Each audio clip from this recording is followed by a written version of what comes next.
សួស្តីបងប្អូនទាំងអស់គ្នាសូមស្វាគមន៍មកកាន់ How Khmer YouTube Channel បាទយើងវិលត្រឡប់មកជួបគ្នាម្ដងទៀតជាមួយនឹងប្រធានបទថ្មីដែលខ្ញុំគិតថាវាមានសារៈសំខាន់សម្រាប់បងប្អូនដែលតែងតែធ្វើអាជីវកម្មលើបណ្ដាញសង្គម Facebook ជាធម្មតាការធ្វើជំនួញអាជីវកម្មយើងតែងតែមានដៃគូប្រជែងដែលរកស៊ីស្រដៀងយើងឬក៏រកស៊ីដូចយើងអញ្ចឹងហើយបានជាយើងតែងតែចង់ដឹងពីគ្នាទៅវិញទៅមកទោះជាយ៉ាងណាការដែលយើងចង់ដឹងច្បាស់ពីការរកស៊ីរបស់ដៃគូប្រជែងរបស់យើងនោះវាមិនងាយស្រួលនោះទេប៉ុន្តែសម្រាប់អាជីវកម្មមួយចំនួនដែលដាក់គោលដៅរកស៊ីនៅលើបណ្ដាញសង្គម Facebook ហ្នឹងគឺធ្វើឲ្យយើងងាយស្រួលតាមដានពីគ្នាទៅវិញទៅមកដោយយើងចូលទៅ Facebook របស់ដៃគូប្រជែងរបស់យើងហើយយើងមើលពីដៃគូប្រជែងរបស់យើងថាតើយុទ្ធសាស្ត្រលក់របស់គេហ្នឹងគេលក់ដោយម្ដេចផ្នែកទីផ្សាររបស់គេហ្នឹងគេធ្វើអ្វីខ្លះហើយគេប្រើយុទ្ធសាស្ត្រដោយម្ដេច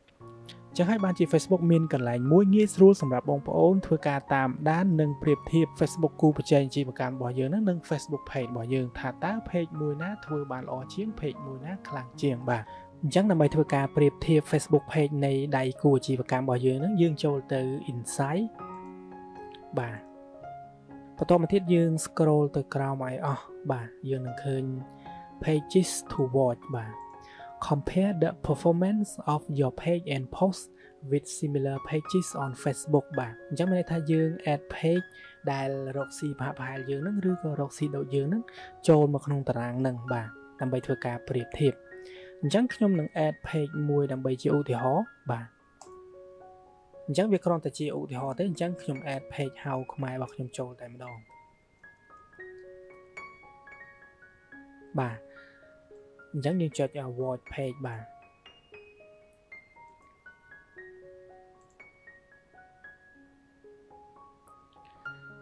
បាទអញ្ចឹង page How ខ្មែររបស់ខ្ញុំហ្នឹងវាមាន fan like តិចអញ្ចឹងវាធ្លាក់ទៅក្រោមគេបាទព្រោះតារាងហ្នឹងវានឹងរៀបទៅតាមលំដាប់page ដែលមាន fan like ច្រើនជាងគេបាទអញ្ចឹងទោះបីជា fan like ច្រើនជាងគេក៏ដោយវាគ្រាន់តែជាតួលេខទេបងប្អូនតែសកម្មភាពនៃការធ្វើការនៃការផុសរបស់យើងប្រចាំអាទិត្យប្រចាំខែហ្នឹងទើបជាការសំខាន់បាទអញ្ចឹងយើងមកមើល column បន្ទាប់បាទ from last week បាទអញ្ចឹងបងប្អូនបានឃើញកំណើនជាភាគរយបាទកំណើនជាភាគរយនេះគឺជាកំណើននៃលទ្ធផលសកម្មភាពការងារបើប្រៀបធៀបទៅនឹងសប្តាហ៍មុនបាទអញ្ចឹងបើប្រៀបធៀបទៅនឹងសប្តាហ៍មុនតើ page ណាដែលមានសកម្មភាពខ្លាំងជាងបាទអញ្ចឹងបងប្អូនបានឃើញហើយ page ខ្លះមានកំណើននឹងមិនដល់ 1% ផង page ខ្លះ 1% page ខ្លះដល់ទៅ 10% ជាងបាទអញ្ចឹងយើងទៅមើលចំណុចបន្ទាប់ទៀត post this week បាទអញ្ចឹងគឺជាចំនួន post ក្នុងសប្តាហ៍នេះបងប្អូនឃើញជាតួលេខហើយបាទអញ្ចឹងចំណុចចុងក្រោយ engagement this week បាទ engagement ហ្នឹងគឺជាសកម្មភាពរបស់អ្នកលេង Facebook ហ្នឹងមានមកលើ page យើងបាទដូចជាការចុច click ចុច like ចុច message មក page អីហ្នឹងហើយ comment share ជាដើមបាទអញ្ចឹងបងប្អូនឃើញហើយ engagement ហ្នឹងតើអ្នកលេង Facebook ហ្នឹងមានសកម្មភាពមកលើ page ណាខ្លាំងជាងបាទអញ្ចឹងតាមរយៈតារាងហ្នឹងបងប្អូនអាចវាយតម្លៃដឹងហើយថាតើយើងបានធ្វើអ្វីខ្លះហើយយើងខ្វះខាតអ្វីខ្លះហើយយើងនឹងមានផែនការធ្វើអ្វីបន្តទៀតដើម្បីពង្រឹងនៅសកម្មភាពការងាររបស់យើងឲ្យ page របស់យើងនឹងខ្លាំងដូចជា page ដៃគូប្រជែងរបស់យើងបាទ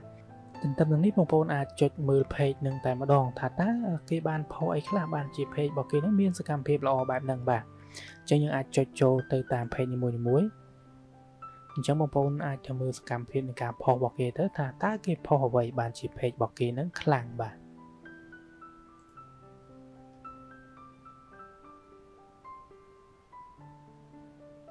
បាទអញ្ចឹងបងប្អូនមើលទៅតើសកម្មភាពរបស់គាត់ធ្វើអ្វីខ្លះបាទហើយសម្រាប់របាយការណ៍នេះវិញគឺ Facebook ឲ្យយើង3ជម្រើសបាទយើងទៅលើវិញបាទគឺជម្រើសទី1ហ្នឹងគឺយើងអាចមើលរបាយការណ៍ក្នុងថ្ងៃនេះ7ថ្ងៃមុនហើយនិង28ថ្ងៃមុនបាទអញ្ចឹងបងប្អូនអាចមើលរបាយការណ៍សម្រាប់ថ្ងៃនេះបាទសម្រាប់7ថ្ងៃមុនឬក៏របាយការណ៍28ថ្ងៃមុនបាទហើយក៏សូមទោសដល់ម្ចាស់ page ផងដែលខ្ញុំ add page របស់ពួកគាត់យកមកដាក់តម្រៀបគ្នាក្នុងតារាងបែបនេះបាទមិនមែនចង់ចាញ់ចង់ឈ្នះអីទេ បាទគ្រាន់តែជាការធ្វើមេរៀនដើម្បីចែករំលែកតែប៉ុណ្ណោះបាទអញ្ចឹងសម្រាប់បងប្អូនដែលមានចម្ងល់បងប្អូនអាច comment នៅខាងក្រោមវីដេអូហ្នឹងបាន